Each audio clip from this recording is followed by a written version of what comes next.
même Martin Luther King. Il a fait tuer toute une nation, plutôt tout un peuple noir à son temps. Et lui qui était pasteur, vous savez ce qu'il revendiquait en tant que pasteur? Il voulait seulement que les noirs puissent être dans les mêmes écoles que les blancs pour qu'ils puissent monter dans les mêmes bus. Alors qu'en ce temps-là, les noirs avaient déjà leurs écoles, les noirs avaient déjà leurs bus à eux, ils ne sont pas obligés de se mélanger. Parce que quand on se mélange, ça devient des peuples hybrides. C'était une fausse vision de la vie. Il a fait tuer les noirs pour dire, oh, il faut que les noirs s'accouplent avec les blanches, parce que ça c'est normal, Dieu m'a dit ça. C'est faux. C'était une fausse vision, mais pourtant ça semblait vrai. C'est pourquoi que Dieu ouvre les yeux aux gens. Aujourd'hui, quand on voit aujourd'hui ce peuple, nos pays, nos enfants gabonais, qui sont dans tout le monde entier, que le pouvoir aujourd'hui parfois encourage, parce qu'on les persécute, parce que parfois il y a un peu de mesquinerie. Laissez-les, ce sont les enfants qui ne connaissent pas grand-chose. Enseignez-leur comment fonctionne le pays. Enseignez-leur. D'où on voit même des hommes d'État du Gabon qui ne connaissent même pas comment fonctionne ce pays et pourquoi ce pays est comme ça. D'où vous allez voir que quand vous apportez la vérité, la parole, on vous taxe de tout, vous êtes faux, vous êtes un faux pasteur, parce qu'ils ne connaissent pas bien. J'en ai eu aussi des cas comme ça. J'étais déjà confronté à certaines personnes du poids de ce pays. Oui. Lorsqu'ils me regardent, oh, tu es un faux pasteur, tu as quelle école? Tu étais à quelle école? Mais qui vous a dit? Montrez-moi dans la Bible un homme de Dieu qui sortait d'une école. Mais c'est n'importe quoi, c'est la spiritualité. La spiritualité ne s'apprend pas dans une école.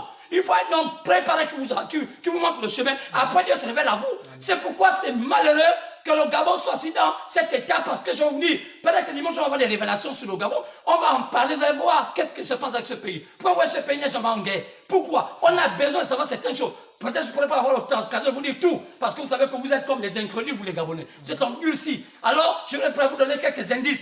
Ça va vous aider, que vous ne voulez pas vous rester. Un jour, vous allez comprendre que je dis la vérité. Je sais de quoi je parle. Et quand je parle, les gens qui sont initiés le savent. Les gens qui sont dans ce pays savent que cet homme-là dit la vérité. C'est la vérité. Alors, je vais continuer pour dire. Alors, Moïse fut choisi. Donc, j'étais à nombre 12.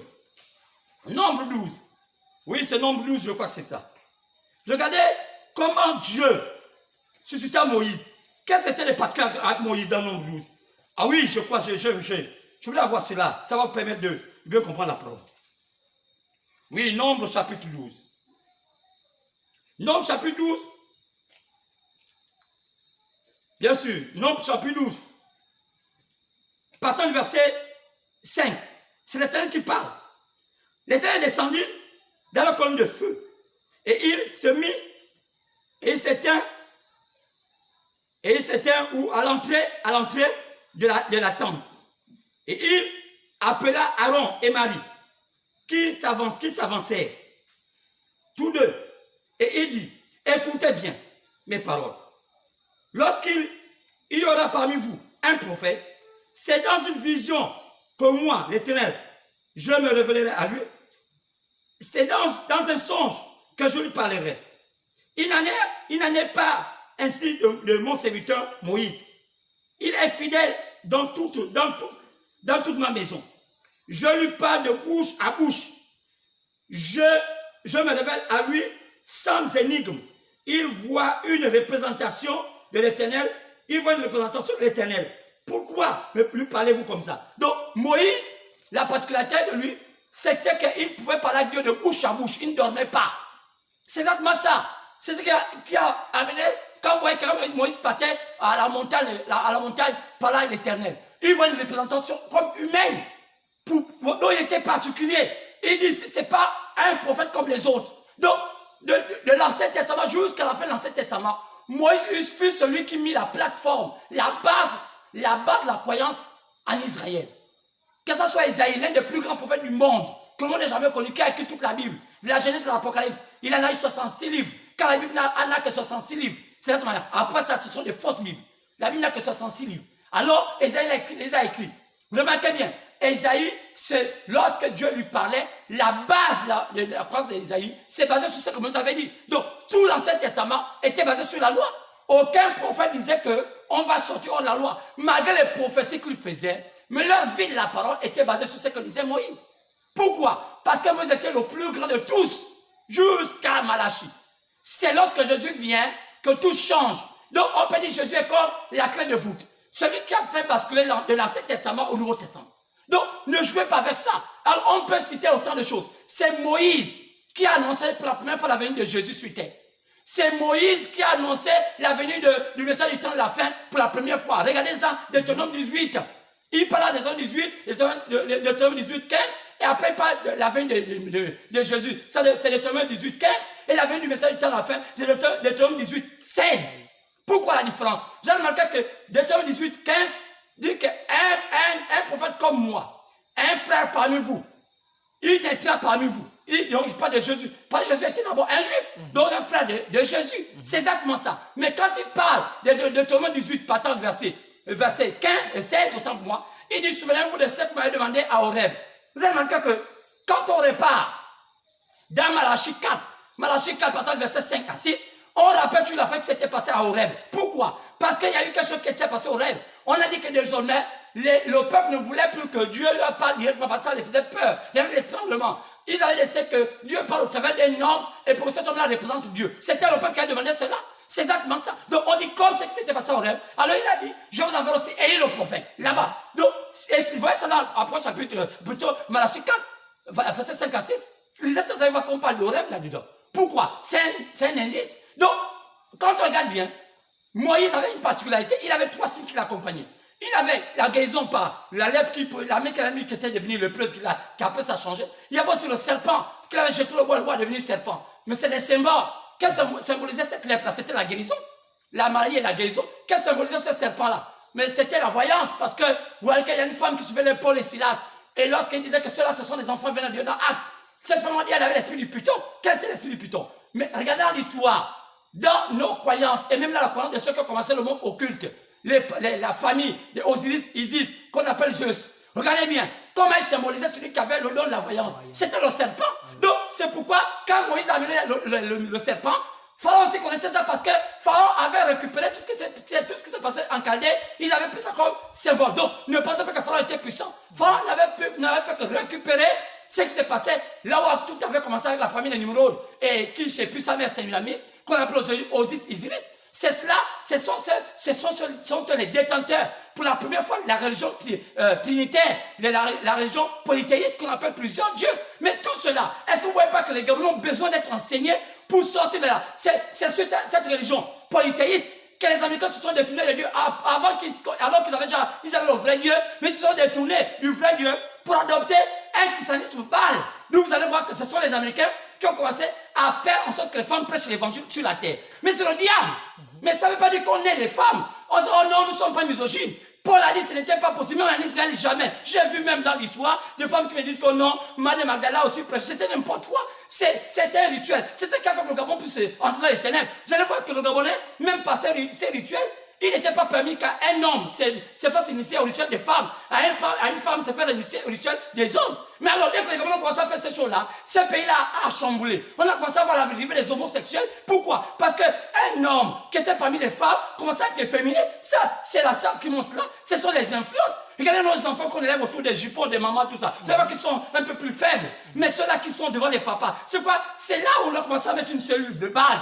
Alors, c'est dommage. Mais quand il y a des gens qui veulent mettre ce genre de choses, on les combat pour dire qu'ils ne sont pas des flammes de Dieu, ils ne sont pas bien, alors que c'est Dieu qui les utilise pour un but. Après, je partirai de ce pays un jour. Je ne vais pas dire que je serai l'éternel, mais je donne ma part. Mais c'est un temps où vous devez être un peu. C'est ce que nos frères gabonais, en tant que pasteurs, ont embrassé qu'ils ne maîtrisent pas. Aujourd'hui, ils prennent des pauvres femmes, ils les mettent prophétesses parce qu'ils voient le système américain. Et vous voyez qu'aujourd'hui, le Nigeria, la Côte d'Ivoire, ces pays-là, comme tout ça, c'est des pays morts. Et il y a la prostitution, la fausseté, tout ce qu'il faut là-bas. Parce qu'il y a des communes, parce qu'on mélange le président et la politique. Alors ça n'a rien à y voir. C'est la vérité. Mais c'est dommage. Aujourd'hui, je vous dis, c'est des pays morts. Allez-y voir. C'est où les gens, comme les mamans au langue tout ça. Et Dieu les a confondus. Aujourd'hui, vous voyez, demandez ce qui s'est passé. Il y a des témoignages même sur les pactes qu'elle en a fait en Europe. Bon, j'ai écouté les témoignages de sa sœur. Bon, je comprends qu'il y a des choses qu'il faut rectifier parce que tout n'est pas vraiment vrai dedans. Parce que moi, je connais ce qu'on appelle l'occultisme. Alors, mais en réalité, il y a des pactes que les gens font aujourd'hui, font en Europe pour pouvoir avoir un peu une assise parce que les Blancs financent beaucoup les églises du monde. Parce que ce sont... Attends, mais qui les finance? Pourquoi ils deviennent aussi riches? Oh non! Et donc, Dangote est devenu riche parce que c'est celui qui en est riche. Oh, gloire à Dieu. Mais je ne crois pas que cela. Parce que pour être riche, je crois que sur cette terre-là, je ne vais pas dire ça ici. Oh, les gens qui le savent, on ne dirait pas riche comme ça sur la terre. Oh, mais écoutez, arrêtez de faire ça. Vous allez voir beaucoup de gens, comme les milligrammes et tous ces grands soldats de Dieu, qui étaient sur la terre, on regarde tout cela. Oh, on les voit comme une. Demandez-leur où vient leur richesse. Vous croyez que c'est simplement parce qu'il prêche l'évangile? Écoutez, moi je peux savoir bientôt plus de 22 ans que je prêche, mais je ne suis pas multimilliardaire. Hein. Je ne suis même pas aussi riche comme vous pensez. Parce que je pensais, je vis dans de mon fond. Je mange, je ne commande pas, je ne vole pas les fidèles, je ne demande pas de oh non, enfin ceci, non, je prêche l'évangile et Dieu lui-même connaît comment me récompenser. Maintenant, celui qui ne croit pas reste, mais c'est clair, parce que je sais que c'est mon Dieu qui me nourrit. Et je ne vis pas à la porte de quelqu'un.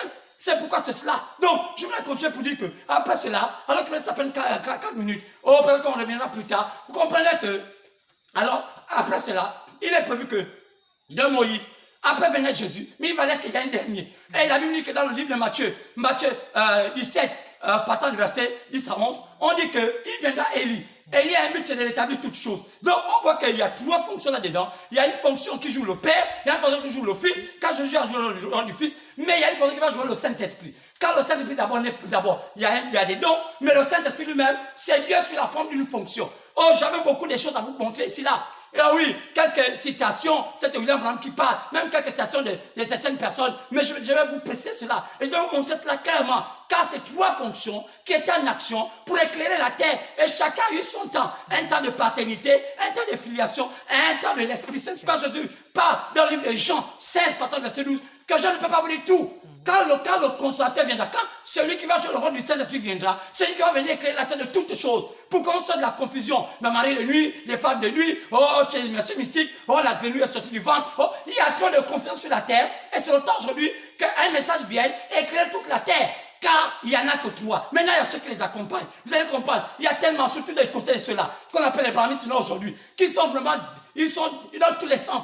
Ils ne connaissent même pas ce qu'est la parole. Quand vous les prenez, tu dis, oh, Abraham a dit comme ça. Ils ne peuvent même pas prendre les citations, ils ne peuvent même pas prendre les versets, parce qu'ils ne connaissent pas. Le travail, c'est de prendre les citations. Mais ils ne savent même pas comment ça se dit. William m'a parlé cela dans les 7 choses. Il dit, ce n'est pas prévu pour les bébés. Ce n'est pas prévu pour les petits hommes à étudier ces choses. C'est pour les grands. C'est pourquoi il faut des vrais hommes de Dieu qui savent prendre ces choses-là et mettre ça à la dimension du peuple. C'est pourquoi c'est dommage que Dieu vous pardonne, vous là. Parce que, oh, je n'ai même pas assez de temps. On me dit, moi, je n'ai pas assez de temps. Oh, il me reste à peine 2 minutes. Mais je vous dis quelque chose. C'est pourquoi il n'y a eu que Moïse, il n'y a eu que Jésus, il n'y a que William Branham a dit que Dieu a confirmé. C'est pourquoi vous allez voir que les ministères étaient pareils. Moïse avait ces 3 signes qui l'accompagnaient. Jésus aussi avait ces 3 signes qui l'accompagnaient. Parce que le 3e signe, c'était quoi? C'était l'ouverture de la plénitude de la parole. Jésus aussi avait ça. William aussi avait ça.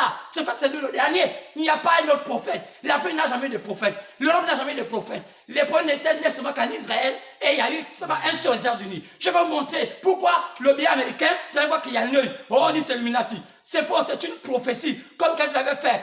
Les Illuminati ont compris que en Amérique naîtra une lumière tellement élevée. C'est écrit, quand la lumière typifie le voyant. Mais c'est la vérité. Mais c'est dommage que les gens ne prennent pas la parole. Nous sommes tellement dans la confusion. Oh, on verra peut-être dimanche prochain quand on va avoir assez de temps. Que Dieu vous bénisse, merci beaucoup. Et dimanche, c'est en commun parce qu'il y a encore d'autres thèmes. Mais on va quand même griffer encore cela. Alors que Dieu vous bénisse, dormez bien, que Dieu vous comble dans la paix.